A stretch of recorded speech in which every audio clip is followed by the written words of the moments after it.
Why didn't somebody come up with this before? Because it's so common sense, right? To give people an understanding of why, conflict exists. In most instances, we're never in a circumstance where we're talking to ourselves, so to speak. Why hasn't this been a part of our lexicon, our way of interacting with each other? Why did it take until now to put this kind of learning in place so that collectively, as responsible adults, we have a means of being able to reconcile differences?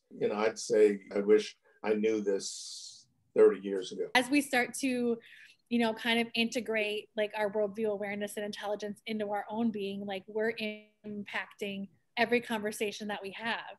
And that like that ripple effect of those conversations really as a collective makes a huge difference over time. The Worldview Intelligence has been really transformational in how I think about the interactions that I'm having, especially those really pivotal moments that might make or break a project. Having that awareness can help you get to that next level with that person.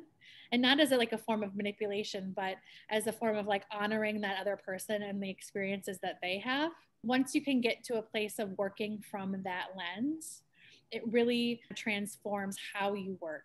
Not only like what you're working on, but how you work and how you engage with others. And that creates magnetic pull for other people to want to be in that space with you to create. Every human has value. You're going into this space, seeing everyone as they are and, with their history and their own unique experiences, and, just honoring that being really does shift the conversation. Team and system cohesion. So like kind of, if you are having a new leadership or there's new people coming onto a team, really helping them understand where everyone is coming from on a project.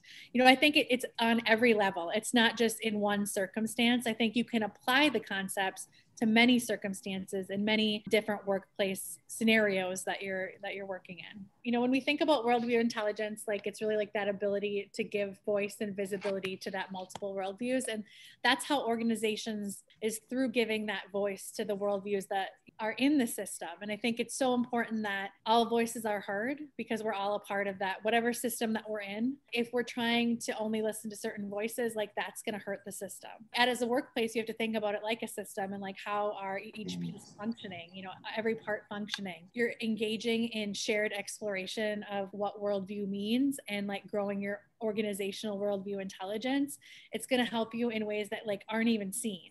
You're able to come back to it. The more times you're able to come back to it, there's almost like a greater depth and richness to the materials and the concepts because you're making those connections and you're kind of diving deeper where you need to. And that's the cool part, that like on all levels, there's definite learning that's able to take place. How do we transfer that to other people so that we can have this depth of dialogue and conversation and authentic communication, moving ahead within our own organization?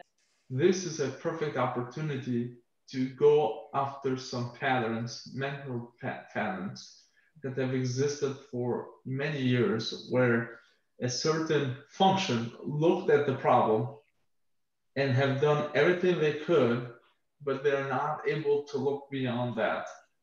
So all the low-hanging fruits have been recovered, done, resolved, but there are still some persistent issues, or you're not best in class, whether it's cost, whether it's revenue, whether it's profits, whether it's how the community perceives you. I think there is frameworks and tools in the worldview intelligence that can be adopted or implemented and practiced to solve for those opportunities. As a society, Western society, but generally the world population over time has lost a sense of judging by the heart and opening eyes to different ways of doing things. And so the course gives you the ability to take a pause and see what else is out there, and gives you some framework to see through those things a little bit better than maybe what you're used to. If you feel that you're good at that, it just rejuvenates you in that space as well.